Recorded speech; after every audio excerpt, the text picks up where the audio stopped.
Hello, hello, hello, hello, everyone. I am just so fired up, first of all, about my new intro. I just got to give a shout out to my guy, Jared, my producer. I mean, that is just awesome, Jared. I love it. Well, Happy New Year, everyone. Happy 2021.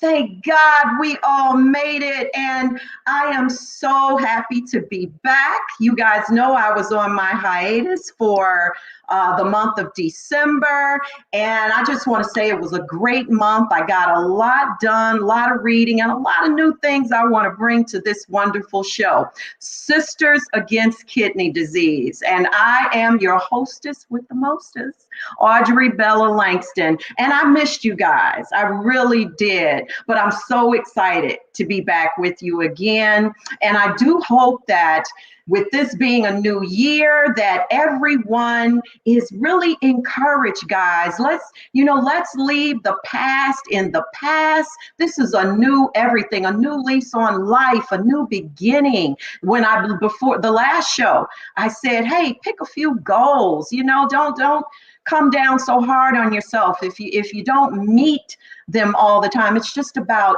striving to do better and giving focus to it. So I hope everybody sat down and did that. Thanks a lot, all my regular viewers, for coming back. Thank you to any new viewers, and I'm sure my guest has viewers here for the first time. I want to thank you guys, and I also like to always give a shout out to anyone who has just recently celebrated a birthday. Happy birthday to you. Well, have I got, oh my God, an amazing show for you guys tonight. Guys, this is the kind of situation that we don't see very often, and that is just such a blessing. I normally like to speak with all my guests briefly over the phone. I like to hear their voice. I like to kind of get a feel of them and chat just a little bit. But this next guest, we were literally on the phone like 2 hours. I'm not kidding, because that is how intrigued I was about what he's going to come and share with us, Lord, guys. I was just so fired up. I was so moved. emotionally by just the prospects of his testimony. So let me tell you a little bit about who's going to be coming out with us. So he resides in Cumberland, Maryland. And when he graduated high school, his initial plan was to enlist in the Navy or the Air Force. However, he became very ill and had to be hospitalized. And when they went through the testing, I'm sure they did a biopsy. They came to find out that he had glomerulonephritis. Okay, very familiar one. He then underwent several treatments, unfortunately with no success, and he had to then go on dialysis. For which he was dialyzing 6 hours for 3 days per week for 3 years, and endured, over 6 major surgeries. He was 18 years old at the time of the diagnosis. He received finally that call regarding the gift of life at 21 years of age, which unfortunately the kidney failed. If I'm not mistaken, I believe George shared with me it never really worked. Another call at some point came in November of 1975 for another kidney, and George admitted that he was reluctant to send himself through, just through the whole process of transplantation again. But here's the great thing. His doctor said to him, George, this one has definitely got your name on it. Let's do this. And guess what, family? The doctor was right, because George is now 66 years of age, and he is a 45-year kidney transplant recipient. And not only that, he holds, if I'm not mistaken, the record as the longest living African-American kidney recipient. So friends, please help me welcome my wonderful guest who has truly defied the odds of what medical science says is the life of a transplanted kidney, George Franklin.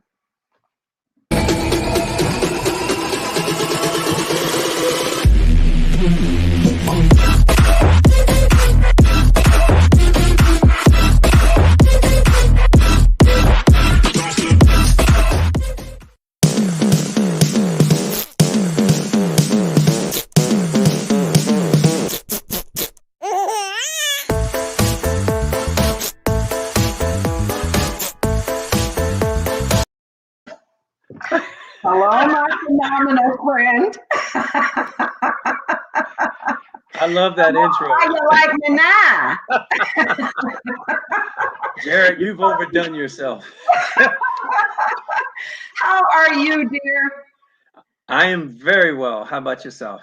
Man, hey, I'm blessed, but you are the man. You are just, wow. I just can't wait till those who have not heard your story get to hear it tonight. And not only that, this is the type of story you never get tired of. I mean, each and every time, it's just so endearing, because you are in a place, George, where us as recipients and future recipients pray to God that we will get to. So I would like for you to start by telling the story yourself in your own words about your journey towards ESRD and just leading into dialysis and on into your transplantation process.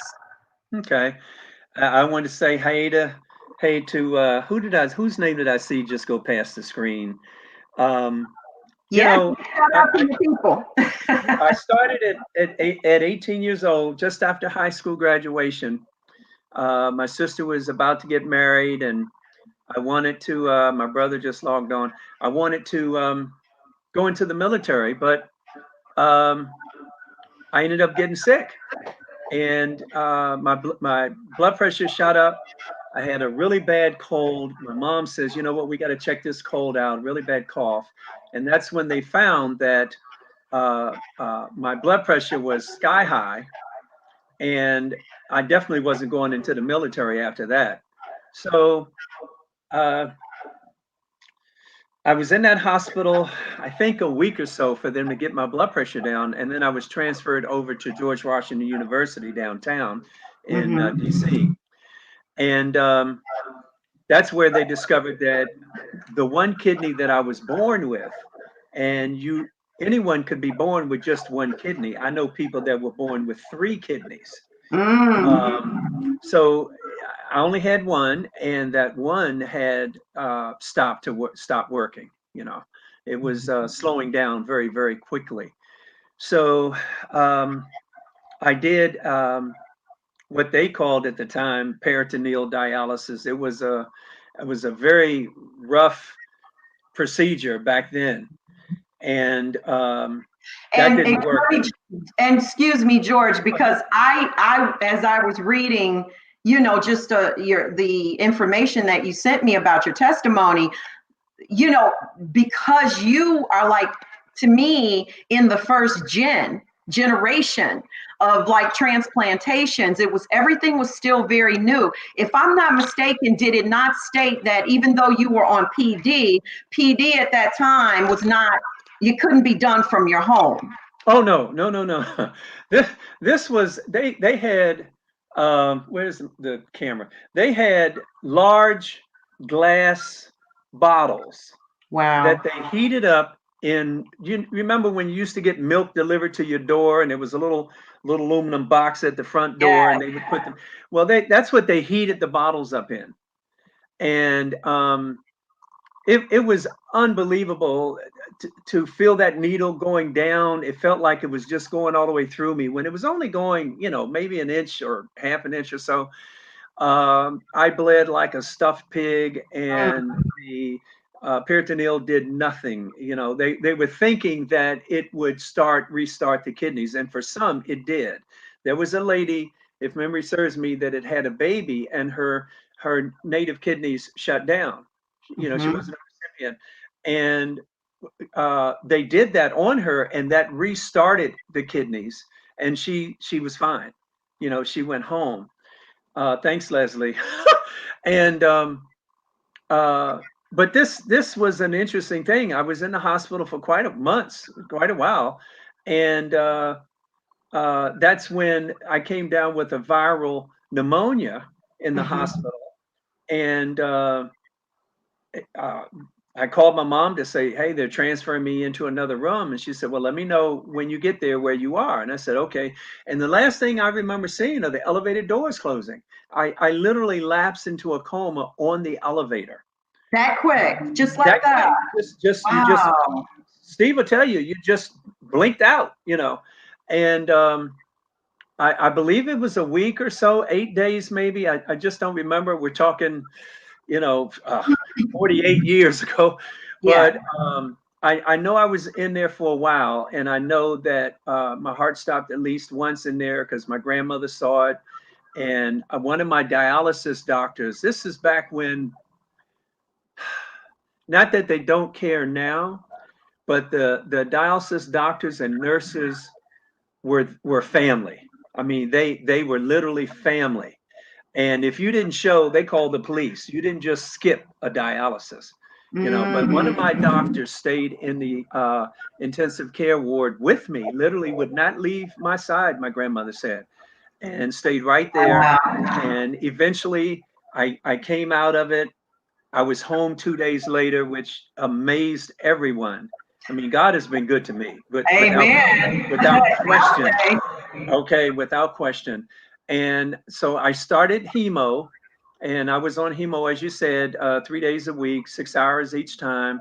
My brother would have to come down to pick me up because sometimes I couldn't see when I got off of dialysis. I was sunblind. So he would come down, pick me up, and then I'd have to go back downtown the next day to bring my car back. It was just every day we're up and down, I'd like to jump in with a question regarding, because that's also a term that I read that you said in reference to sunblind. So are you saying you were literally blind, or? Yes. I Wow. could not see. It's like being snowblind for those people that ski. That's why you see them wearing really, really dark sunglasses, Right. because the reflection of the sun off of the snow will blind you. I mean, you certainly can't see to drive. Now, I may be able to see to get out the door or something, but you can't, Wow. So it was a difficult period. But those 3 years were amazing. I met some wonderful people. Um, but as you stated in the intro, my first transplant, I believe, was in April of 1975, and it never started. It never worked. They took it out 3 weeks later, and So I it think just we wouldn't said, do what they call wake up. It wouldn't wake right. up. It would not. Well, they did a biopsy, as you stated, Yeah. and they found that it had died. The kidney had Okay. died. Yeah. So they scheduled it for the takeout the day after Mother's Day. So I went into another depression, and Sure. but I waited 6 months, just 6 months for the next kidney. Now the thing is, this 6 month period was the first time in those 3 years that I had not had any surgery. I was having, I Mm. had, and it was actually 9 surgeries total in that 3 year period. Wow. Um, it was eight up until that when they took out the last kidney, and then 6 months with nothing, with no surgery. So I was very apprehensive. I really was, and my doctor did exactly what you said. He literally got in the bed and said, "George, this is your kidney." And well, Yeah. that's what you told me the first time. And no, this is your kidney. And so he said, do not refuse it. Do not refuse it. And I thank God for that surgeon, Yeah. and we're in contact with each other even now. And so November 4th, 1975 to November 4th, what year is this? 2020. 2021. Well, last 2021. year, yeah, Hmm. 2020 of last year was my 45th Yeah. anniversary. And Wow. That, it's nothing but God. That's, I mean, oh, without a doubt. And yeah. that's why I always say, and I love we love the doctors. I have mad respect for doctors. If I could do my life all over again, I always say I would definitely go to medical school, Mm, because there's something so endearing, and just the idea of being able to do like what that doctor did for you, just stay by mhm, your side. I think that would have been kind of like my thing, that doctor that has that bedside manner. But mhm. let me ask you this, because I know things were, again, very different back then. So once you did accept that second, you decided to accept a second transplant. Did they explain, the doctors, any of the details on the possibility of the life expectancy of it, and about, your medications? I'm sure then you were taking just a multitude of pills. It's changed a lot since then. So tell us a little bit about that. Back in those days, there were no guarantees. I mean, much like Mhm. now, there are really no guarantees. And if you kept it a week, you'd keep it 2. Mhm. If you'd keep the kidney a year, then they'd say chances are you're going to keep it another year. But and now I'm not I have a club called the Quarter Century Club. There are people that lap me by 5 and 6 years in the club, Mhm. but none of us knew that this was going to happen at all. And believe it or not, I take 2 pills for my transplant. Prednisone, 5 milligrams, which is what I've always taken. And up until November of last year, I took 100 milligrams of Imuran. And Mm. that was it. Now, recently, I've had problems with gout because my uh, GFR has dropped. The kidney Mhm. function has dropped. So the gout was unbelievable pain. So my doctor took me off of the medicine I'd been on for 44 years and 11 months and put me on Cellcep. And so I'm still just taking Cellcep and prednisone. Now I take a ton of medicine for blood pressure, and I'm on blood thinners because I have an artificial aortic heart valve. I've had heart surgery, a few years ago, 25 years ago, actually. But that's all I take for my kidney is That's CellCept great. and prednisone. And that was from the beginning. Well, from the very beginning, prednisone and Imuran.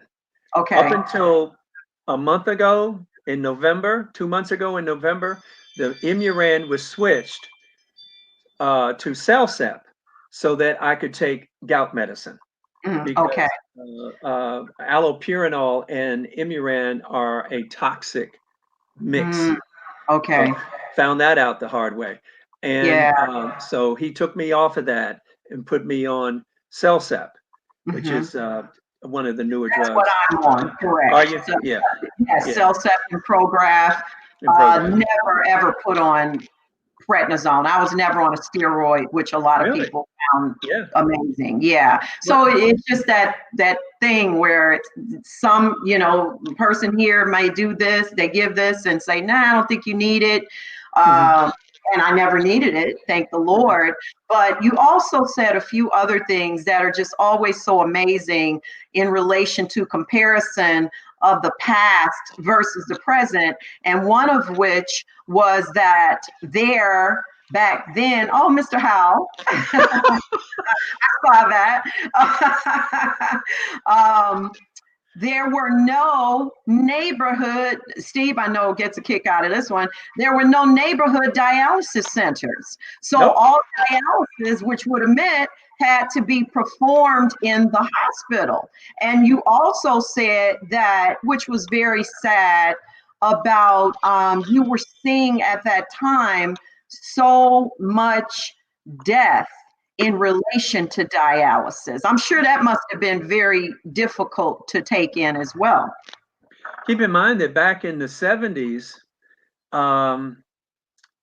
like George Washington University Medical Center at the time had 5 beds, 5 machines, 5 beds.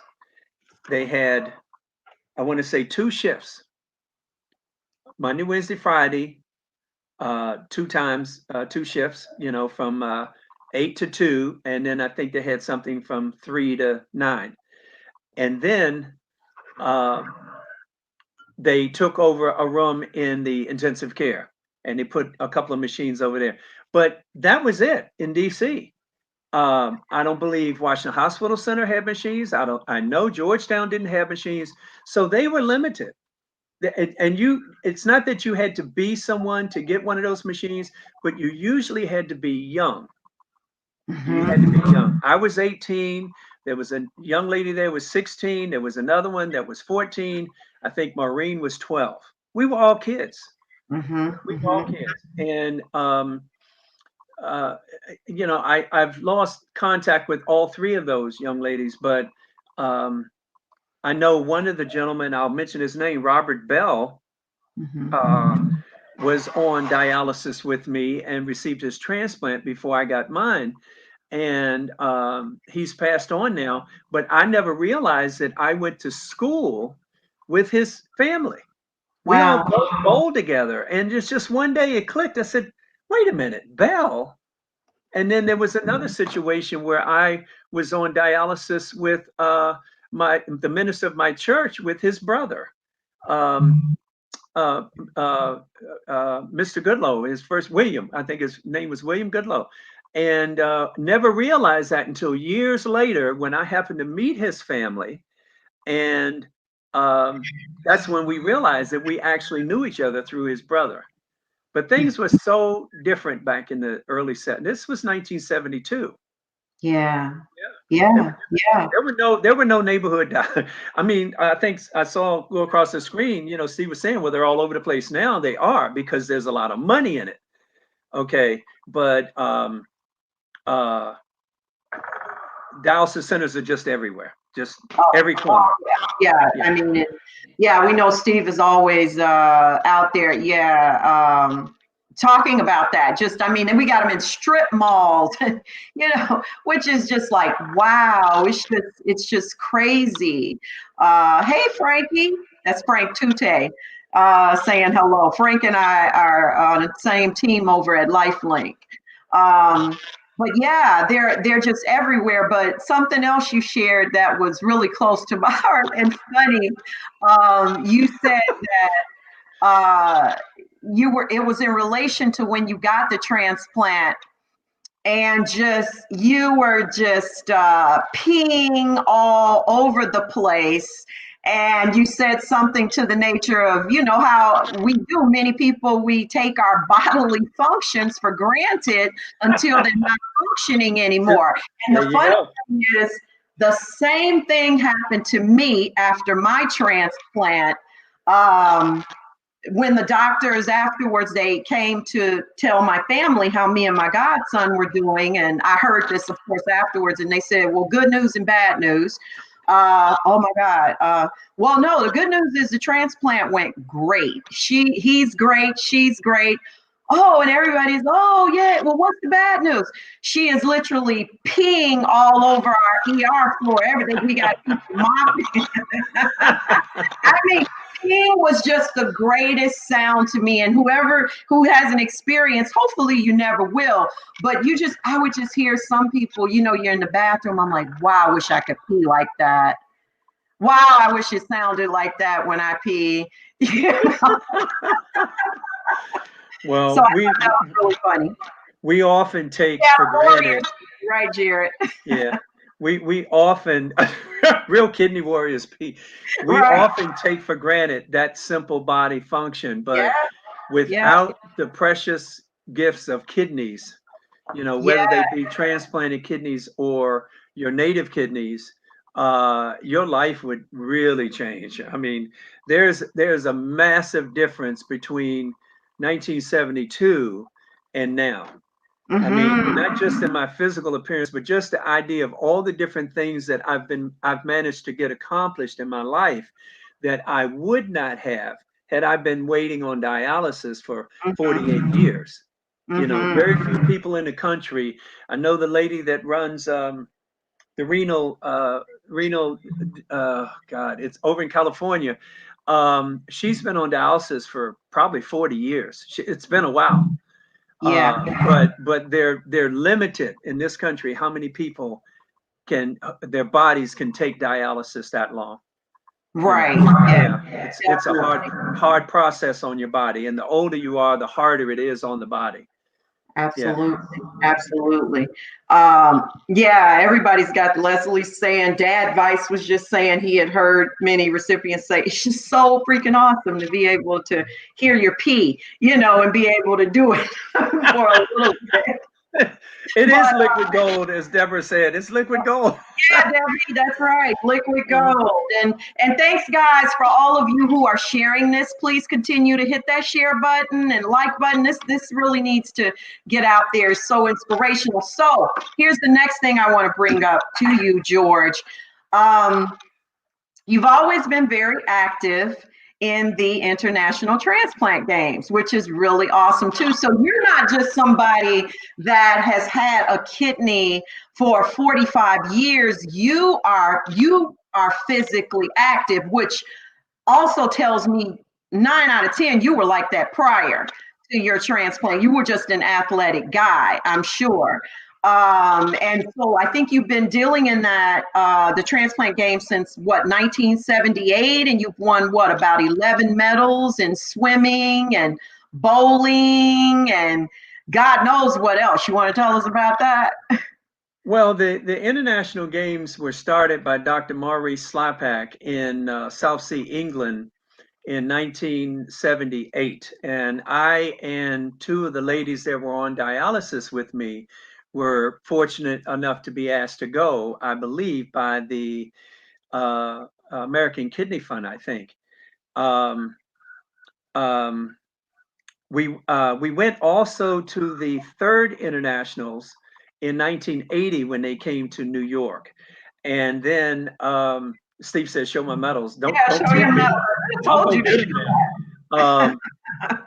So I went to 1978, 1980, and then I dropped out of the games issues until Christine Wilson, who you've got to have on your show, Okay. convinced me to get involved again in the transplant games. And I met her, I believe, in 95, because the first national games that I went to were 1996 in Jarrett State of Salt Lake City, Utah.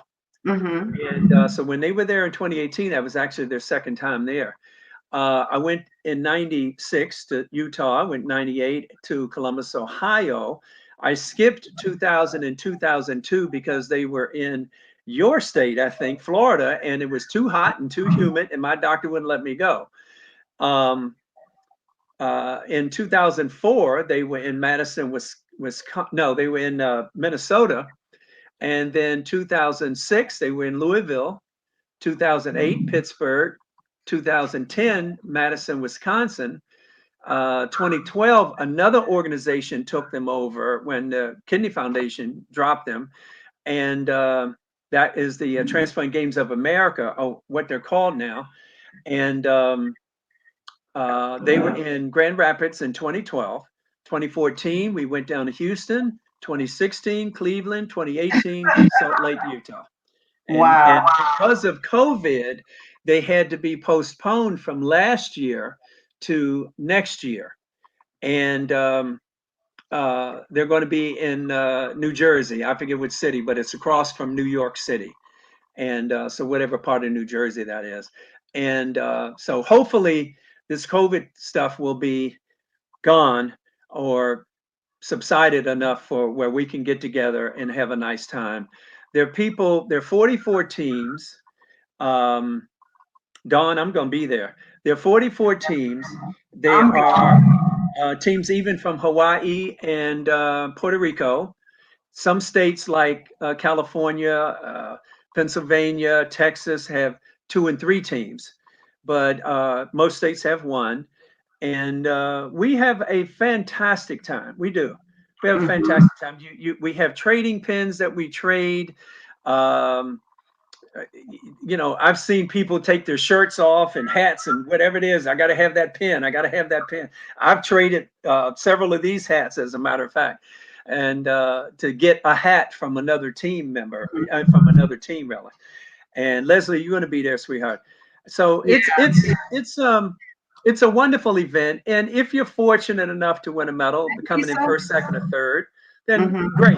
If you don't win a medal, fine. For me, it's not about winning the medals. It's showing the world, because we have international people. Terry comes from Australia and brings a couple others.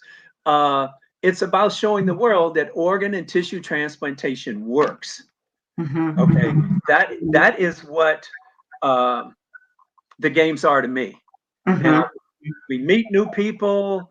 Right. Love you too, brother. I know your memory is worse than mine.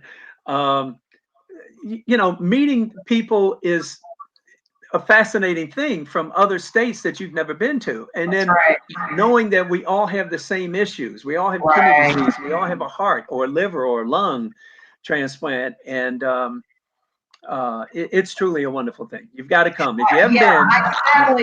I wish, when you and I were talking, I said I had never been. I am so coming to the next and bring your godson. I will, most definitely. And my friend Yogi chimed in and said, "How come you never told me about this peeing story?" I saw that.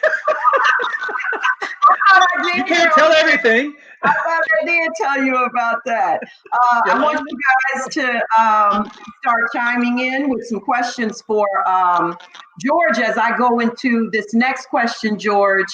I want to get into it from a little different aspect now about the here and now. Being so far post-transplant, what type of, if any, physical and mental changes you may be experiencing right now in the line of side effects? Now, I did hear you say that your renal function has diminished a bit. So can you kind of talk about some of that? Well, I get tired easily. My function is hanging around 30%, and that's life sustaining. It did drop to 24 or 26% a couple of years ago. And as I was preparing to get a transplant from my best friend up in Philly, my kidney rebounded and it went back up to 35%. Now, 2 or 3 months ago, I had a GFR of 48. Wow. 48. And that's twice what it was when it dropped down to 24, 26. So other than being a little tired, COVID's kept me inside. It ruined the games for us this year. Bowling alleys are closed. I bowl and swim. That's about all I do. And I'll bike every now and then. I'll go cycling. But I love to bowl. I love to swim. And I've not been able to do any of those, either of those things. Now, I did go swimming last year when a friend came up from DC. Deborah, my immunosuppressants are CellCept and prednisone. Although I just started CellCept. I started it a month ago. I had been on Imuran for all 44 years and 11 months. Why did they take you off Imuran? Only because my gout, gout was just causing me to call on Jesus. And so in order for me to take allopurinol, I had to be taken off of Imuran and put on CellCept. I see. That's all. Yeah. Okay. Thanks, Frankie. Yeah. And so you don't really deal with any emotional aspects. I know a lot of us recipients can tend to kind of, I'm not saying consistently, but from time to time, it just comes out of nowhere, these lows. So I'm assuming you agree with me on that. Yes, I am agreeing with you. I have told several friends, you guys call me because going through COVID alone. Oh my God. Okay, in a town that you only know a handful of people. Come on, you sound like me. Has been depressing. It has been truly depressing. And, I thank God for my brother and my other brother, Dana, and my best friend, Greg, and my cousin, Cynthia, who came here and spent time with me when I was hospitalized in September and in October. But outside of that, living alone, and I've been living alone since 1988, I think, when I was separated from my wife. Every now and then I've had roommates, but that's it. But for the last 15 years, been by myself, and I am most certainly a man of faith. Can you speak to how your faith played your? Oh God, when you're on dialysis for 3 years, and then you get a transplant that does not work, that you wake up in full expectation of like you, Bella, peeing all over the place, and nothing is happening, and the doctors are telling you, oh, it's going to start, and then 2 weeks, 3 weeks later, you get a call saying we're going to have to take your kidney out. I don't know how much faith I had then. I was not a church person, but I am now. And I know that faith certainly for the last, I think I joined the church as an adult on my own. I was, I think I was just 10 or 15 years out. And now, 30 years later, I still have my transplant. I give God all the glory for that. I mean, there's got to be something other than just taking 2 pills a day that keeps this kidney going. That's right. But come on. It ain't my diet, because I got my ribs sitting over there on the table right now falling out. Okay, because when this is over, I'm gonna put them in the oven. I'm gonna bake them for an hour, and I'm gonna have some ribs and mashed potatoes and some mixed vegetables. Okay. But so it's not necessarily my diet now. I'm probably, because I lost a lot of weight. I think I'm 172, 173. I was 165 in high school. So I've not gained much weight. Now, when I first got my transplant, like most of us, I blew up like a blimp. I was like 210, 220. And I was 165 when I went in for the surgery. But eventually I lost that weight. I came down to about 180, and then that's where I've been, 185 until I lost weight. Is that a good weight for you that you're pleased with? I was. Yeah. I think that's maybe because I've lost those 15 pounds, that's one reason why I'm just kind of out of it sometimes, I don't get up out of bed when I really should. I'm laying around in bed till 10, 11 o'clock in the morning, and I really should get one. And someone said something about a support system. I have some co-workers here. I worked here in a nursing home for 2 or 3 years. I think it was one of the best jobs I'd ever had, because it allowed me to do that one thing I like to do, and that's talk to people. And people in nursing homes a lot of people don't have people to come in and talk to them. Right. So I enjoyed that Which job. can be deteriorating to life, Yes. So that has really helped me, that my former coworkers stay in touch with me. I have a friend here, Nitra, that, stays in touch with me, and her husband, and a couple people here that call me just to see, you okay, George?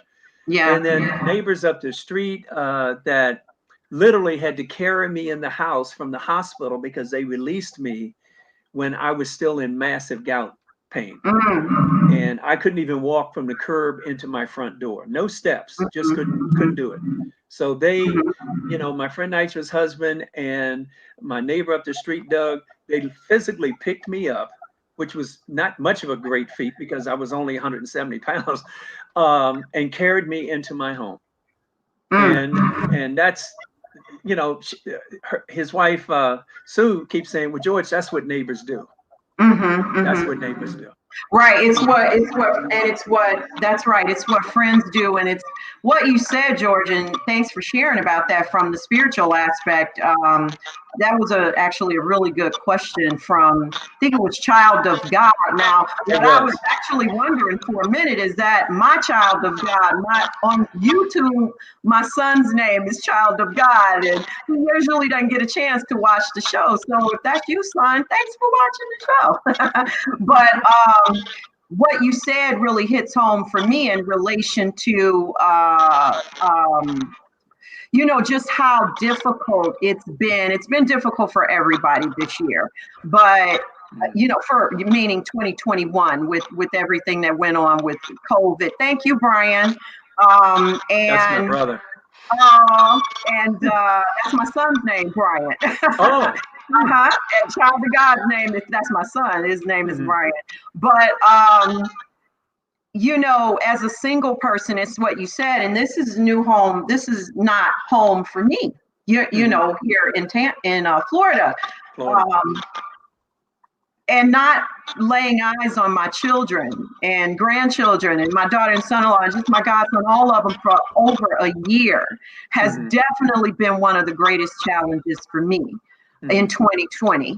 And it's a lesson for all of us in a lot of ways. It's just taking the time to hone in. That was about patience and endurance and just really being still. Like the scripture says, be still and know that I'm God. I am God. Still, And so I am just so grateful too for all the great people that, like you said, through the transplant games that you've met. I'm so grateful for the wonderful people who I have met through just this circuit of like, we all of us dealing with the same thing, and so it means a lot. And so does friendship.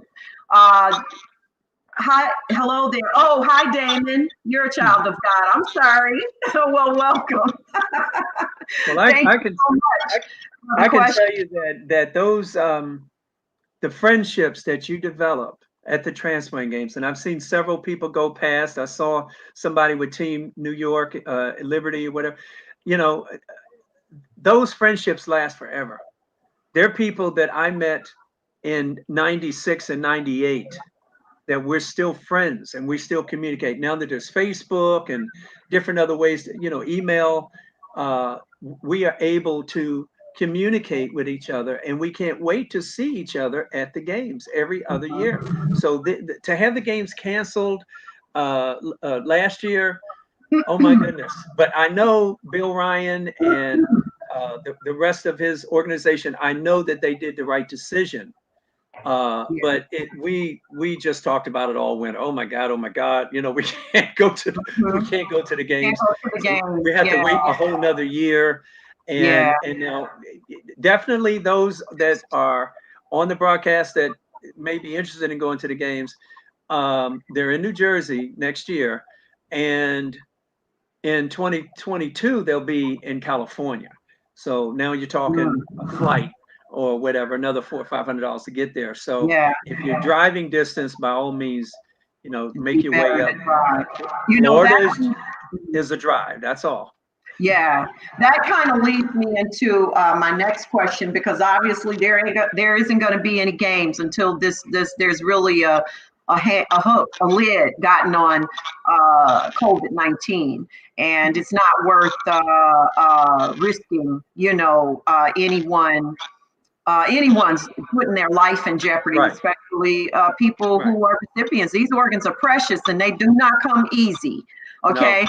So I do have, I hope my question, Yolanda said, will your transplant status impact whether you, and wow, that takes me into my question. That was my next question. What are your thoughts on the vaccine? And that's what she's asking. What are you feeling about that? I've asked my club, I've asked the Quarter Century Club members, because we're all at least 25 years out, 25, 35, 45 years, 50 years.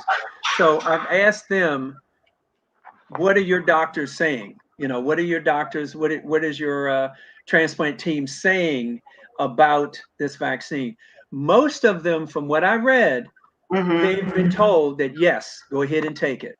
Now, there's still been a few that had said, you know what, I think they kind of rushed, but let's wait and see. But I think the majority, and I don't know if Barbara Witt is still on, but if she is, maybe she remembers, but I think the majority of those that responded said it was okay, that we should take it, because if we get sick. Now, sadly, we've lost 2 recipients in this small town of 80,000 people. 2 recipients. One person, I forget his name. The other person was a former co-worker of mine at the nursing home. Her name was Stacy Sanker. And it really hurt my heart to know at her young age of 41 years old, she'd had a transplant at least 10 years. I know at least 10. I don't know really the number, 11 or 12, but she got sick. And that's what happened. So not having an immune system, we're going to really have a hard time. Now, I know a recipient that has recovered from COVID, but I think rather safe than sorry. I don't take the flu vaccine. I have not taken the shingles vaccine. I don't do vaccines, but I think I will do this one. Yeah, my opinion, as is, I've seen several other people chime in, like Don Kurkowski and a few others. Leslie chimed in, I don't know, but I'm going to sit tight and wait until I see my nephrologist. I am that person who's going to do my own research too, because I'm looking at it from the logistics of how is this really benefiting a recipient in totality, because we're talking about something that's supposed to boost up immunity, and our immunity is already way down here. You know, that to me, that's kind of like 2 entities fighting against each other, not to mention these extreme side effects that, well, what it does, and Steve can correct us, but what it does is it puts antibodies in your system so that if you get COVID, you won't suffer from it as much. It doesn't prevent us from getting it at all. All it does is, like a flu shot or like any other vaccine, if you get this, your body already has antibodies, so you will recover from it quicker, and you may not get as sick. That's it. Correct. Yeah. How is that? And I'm not going to make this about a debate because I will be like, because I love everybody's opinion on it. But that makes total sense. What you just said, that is what is supposed to be the benefit of it. However, if we as recipients are taking immune system pill medications to suppress that, so how is that not going to affect the vaccine in what it's supposed to do? We're immunocompromised, all of us. I agree. That's my issue. And then, some of these side effects have been pretty extreme from what I heard. So again, as we know, who are believers, we're still under the grace of God. We have to believe He's going to take care of us. However, you do your homework too. Before you take that because vaccine. when you take something like that, and you could get sick, just like a lot of people get sick from taking a flu shot. They do. They get the flu. Yeah. And a doctor that I had 40 years ago told me, when I came to him and asked him, do I take the flu shot or not? He said no. Now, the flu shot in the 70s were much different than the flu shots of today. Flu shots of today are just different. I forget the term. I forget, but it's different. Back then, you were given a live virus. Now you're given, something else, a weakened, shot or something. Yeah. So, but still, I would have to wait until my doctor, and I haven't been able to get in touch with my doctor yet, but unless he says yes, I ain't taking it. I think it's best for everyone to talk to their nephrologist. I just really do. And you know what? They're still learning. They don't have all the answers yet. Yeah, Frank. I mean, we have a good insight on this. Frank and I, Debbie Ismer, we're all a part of LifeLink as well, and we have doctors that come on and talk to us every month, as well as Tampa General Hospital. So, we're getting a great inside info, and we'll ask questions, and they'll say, honestly, guys, we're still looking into it. So what does that tell you? I mean, you kind of on your own, with that, because they just don't know yet. They're still learning about it. And we've not been able to find out if they did any testing, any studies on people whose immune system is already compromised. We have not been able to find any written information on, were people of color included in this? Were transplant recipients included in this? That's right. Did you do any testing on people that are 60 and 70 and 80 years old? So I'm a little concerned about it, but I'm gonna wait. And as Dawn said, one of our medicines is actually used to treat COVID, and I'm on blood thinners, and they're using blood thinners.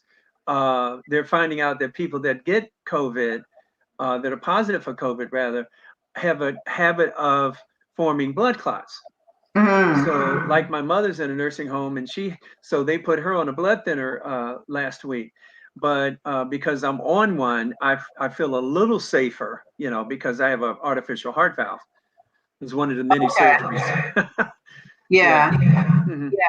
And so we have to, like I said, just continue to always be proactive in asking all of these questions, and and not everybody wants to jump up and be a guinea pig for this, but the reality of it is still, it's in order for them to know how it actually affects recipients, it's gonna have to be some recipients to get it. To do it. That's the only way we're really gonna know. And they're doing some other petri dish type testings or something I was reading, which is good. They're taking the blood, I think, of some recipients and trying to kind of get an idea, of it like that, which is a good thing. So nobody will have to try to jeopardize their organ. But we're still everything is still kind of up in the air for sure. with that. So yeah, everybody just get with your doctors, and that's the best thing Absolutely. to do, and not listen to other people and what's Right. happening on, in the media. Right. That's the greatest thing we can do. So here's what I wanted to ask you. Sidebar, happy or no, what is your favorite quote? Do you have a favorite quote? And if you do, Ooh. who said it? One of my favorite quotes is by oh Lord, the poet laureate. Who was the poet laureate? Oh my goodness! Somebody type it across the screen real quick. But she said, when someone shows you who they are, believe them the first time. I love that quote. I love that quote. Yeah. And I know a bunch of people. Denise, who is the lady I'm talking about? Angelo, Maya Angelou. Yeah, my mind just went blank when you said. I wasn't expecting that. But Yeah. I'm doing a photographic study of African American heroes, and they will be heroes that I choose, that I feel are heroes to me. And Oh. so I've got oh, that's you read that. I've got Maya Angelou in there. I've got John Lewis in there, Barack Obama, the gentleman that played the Black Panther that I can never remember his name, that just passed away. He's in there, and Chadwick. yes, Chadwick. Chadwick, and so and eventually I'm going to put them on my wall, put them on the wall here behind me, That's and awesome. and they're all, the pictures are all in black and white. So I just want to do that, and That's great. but yeah, her quote about when people show you who they are the first time, believe them, has borne truth in my life. I've met some good people that showed me who they were. And then I've met some people that showed me they perhaps weren't as good as I thought they were. Yeah. And your child of God is saying, what was one word or act of kindness? One word or act of kindness that you remember from the early stages of your journey that has stayed with you over the years? Ooh. Good question.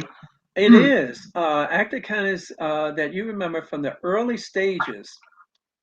Early stages. Well, I think the earliest stage would be when I would get off of dialysis, and yes, it was my Angela, and my brother would have to come down and pick me up. And keep in mind, I was just 18 years old. My brother was at the time, I think, 15, and that interrupted his day, and he would have to come down pick me up. It wasn't was it. Oh, Yeah. Langston. Oh, now they're mentioning all the people Wakanda forever. Yeah.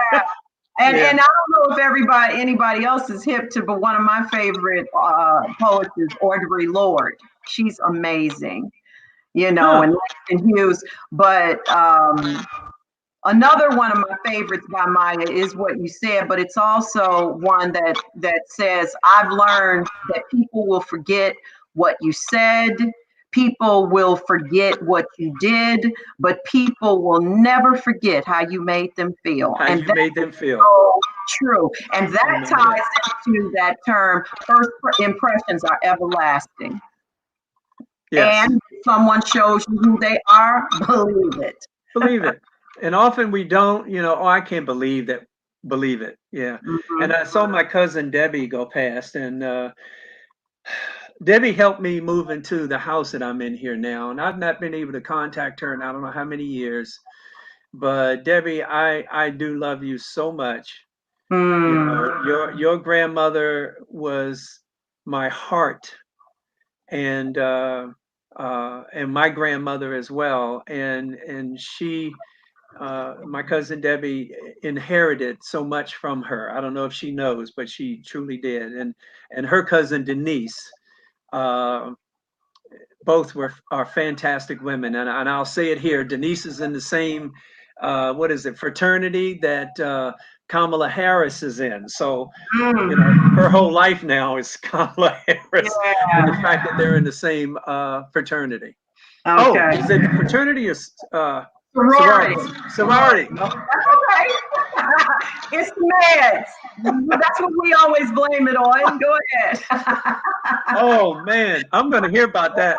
It's no big deal. So before we close out, George, well, first of all, you know, we all love you. Everybody's pointing in, saying that. I don't know if you can see all those one. Yeah, Howdy Owl. I love him. His And winter you know, outfit.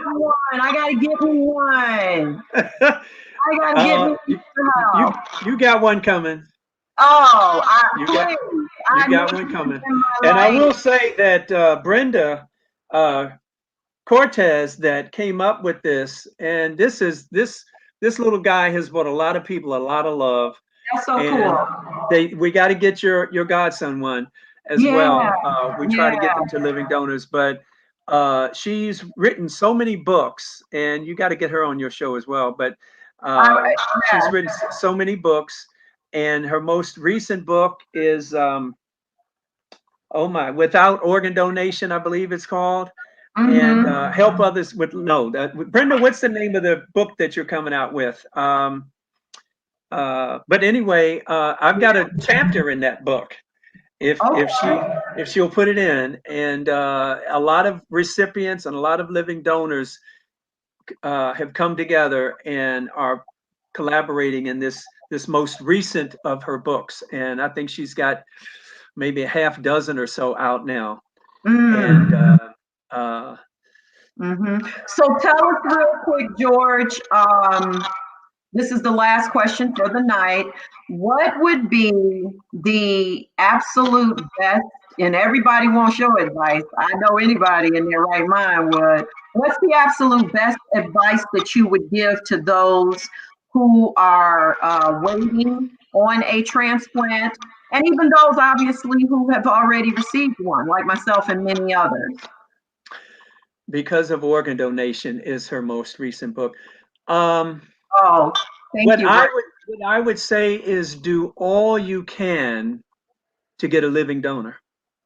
No one should languish on dialysis for 10 and 15 years. Now, we have too many people that are satisfied with dialysis. Okay? And they will uproot their entire home and their schedule to do 3 days a week at a dialysis center somewhere. And unfortunately, home dialysis is being pushed a little bit more now, so more people are coming home dialyzing at night and all. But I would say try to find a living donor, because that way you're getting off of the transplant list, and that living donor, if anything should happen to his or her kidney in the future, they go to the top of the list. Right. Already done. That's right. That's right. I would say once you get that kidney, live your life. Live your life. You got the gift of life to live. Nikki Giovanni was an excellent, oh my goodness, Alice Walker. You got your transplant to live. You know, eat good. If you're overweight, lose it.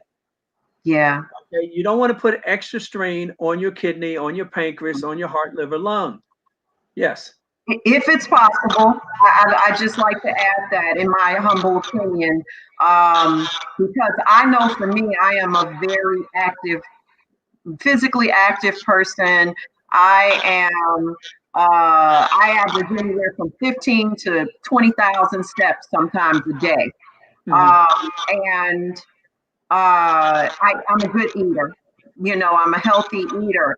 Now, my body, and this is especially with women, does not, my metabolism is nothing like it was like 10, 5, 10 years, even 5, even 10 years. My weight will not drop as quickly as it Right. used to.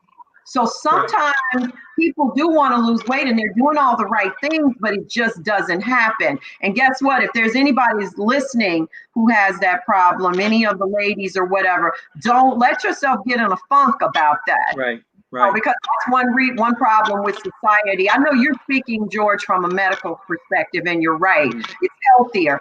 But don't, everybody, skinny ain't for everybody. That's it. Okay?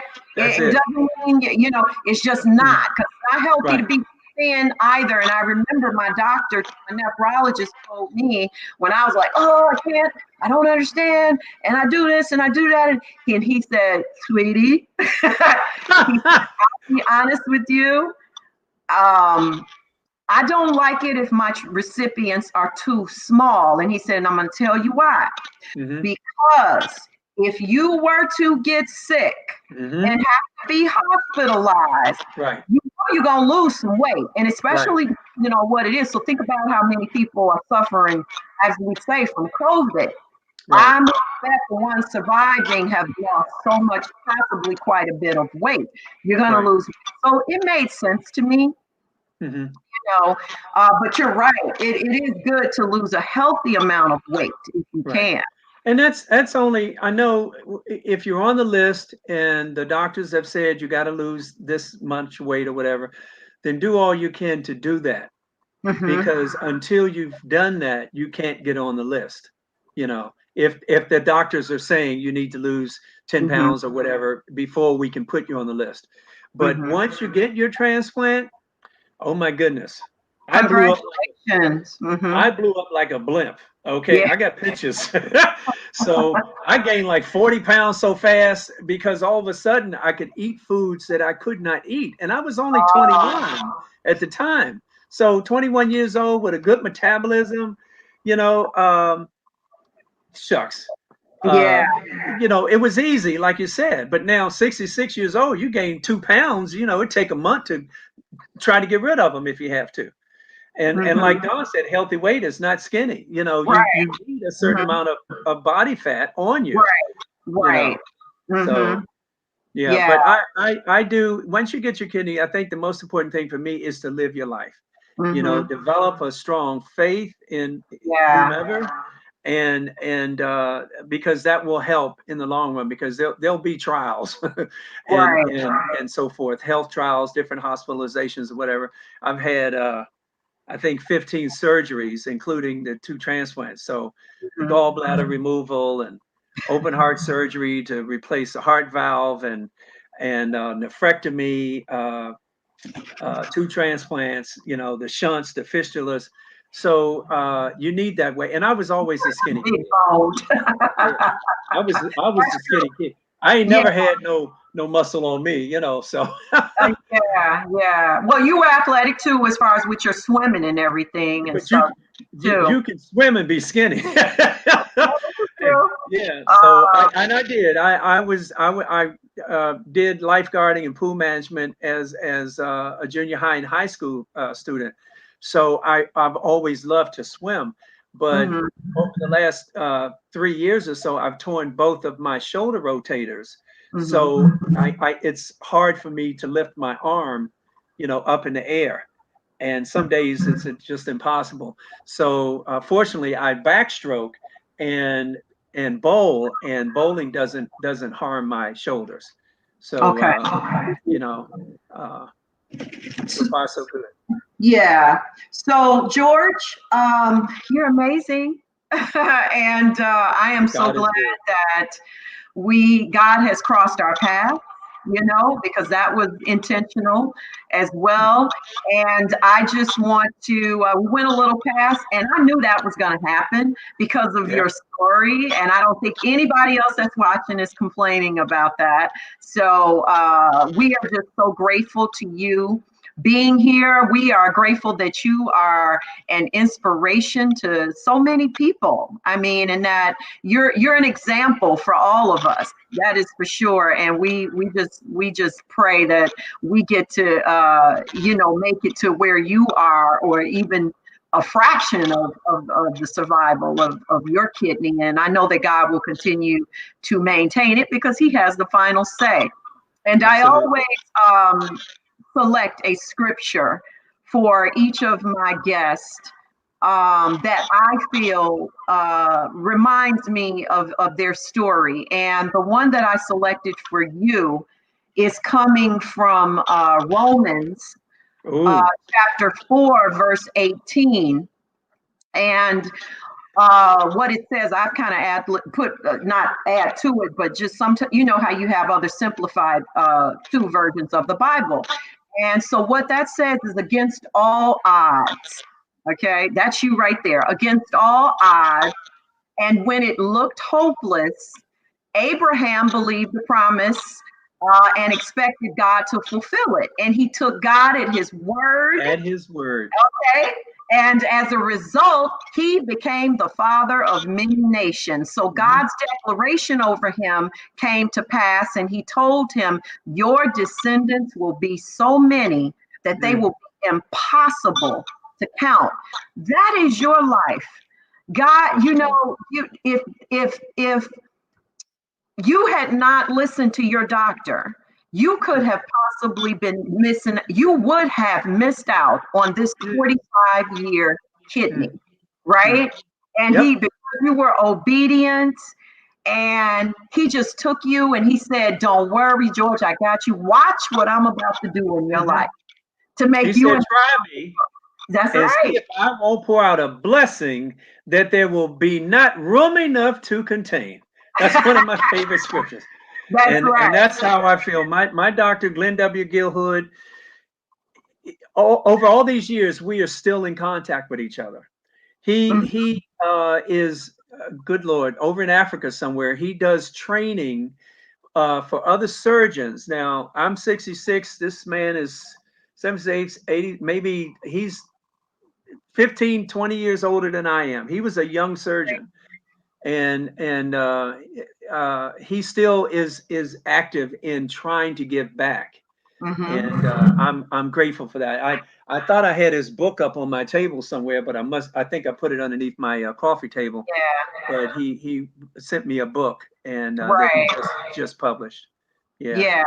Well, you know what? I want you to, and I know you and I will be in touch, and you're in touch with Steve. So we want to stay posted.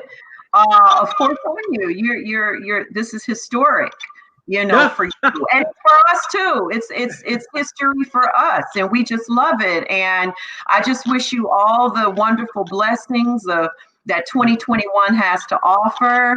And praying that we will get to hang out together at the transplant games, as well as Yeah. our team on here. Hey, team, urban media. Team Maryland. Team Yeah. Maryland's in the house. I got my. Where is the thing at? Oh, it's over here. This was our team. Where is it? Oh, it's over here. This is our team shirt. I can't stand up because it's in my pajamas. We've already determined I have my pajamas. I want to do some bartering at that transplant game. Oh, we do that with the hats and the shirts and the I'm gonna get some pins stuff that we have. I've got I think, well, I don't want to get up, but I've got a couple of Team Maryland pins over on the side. I always have some around me. Denise, love you, sweetheart. And but we have trading lapel pins. And if you leave and not have, thank you, Rhonda, yeah, so much. not have one from each team, you'll be writing people trying to get them to send you one in the mail. So you gotta have I've got a dozen different team hats downstairs, shirts from different teams. I mean, we trade everything. Yeah, that's awesome. Yeah, I am so looking forward to it. And I know that everyone else is looking forward to. Hey, Joy, thank you. She said, heartwarming story. Can't wait to Yeah. watch the For the rerun. rerun. She must have missed a lot of it. That's okay. She's diligent at watching. So yeah, my friend, we're gonna go. I don't want to keep my producer. Thank you so much, Jared, for Thanks, your Jared. patience. We've definitely run over a little bit, and I know he has a family. So God bless you, George, and Godspeed. Man, it's God nothing else bless you. really to say, and we'll be God- chatting again soon. Thanks again. Have a great night. You too. Thank Good you. night, everyone. Thanks for tuning in. Wow.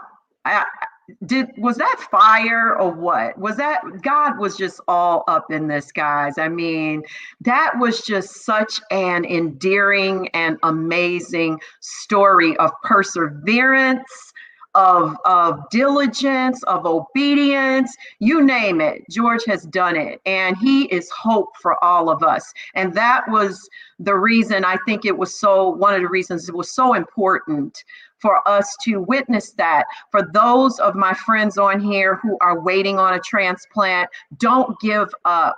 I am so grateful for all of you, and God has that organ for you. It's about his timing and not ours. And I know we can grow impatient about that. I do. Been there, done that, of course. But guess what?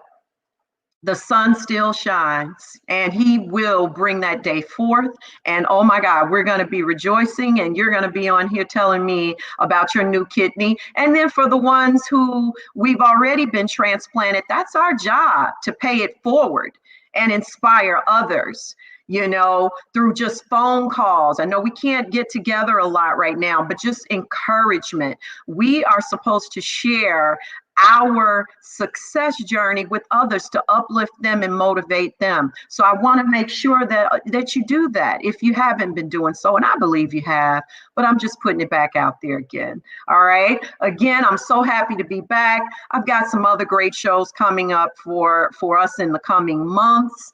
And listen, everybody, don't get laxy-daisy. Continue to wear your mask. Continue that hand washing, because we got work to do out here, okay? So everybody have a wonderful night. Jesus loves you, and so do I. And there's nothing you can do about it. Talk to you later. Bye-bye. Have a good week.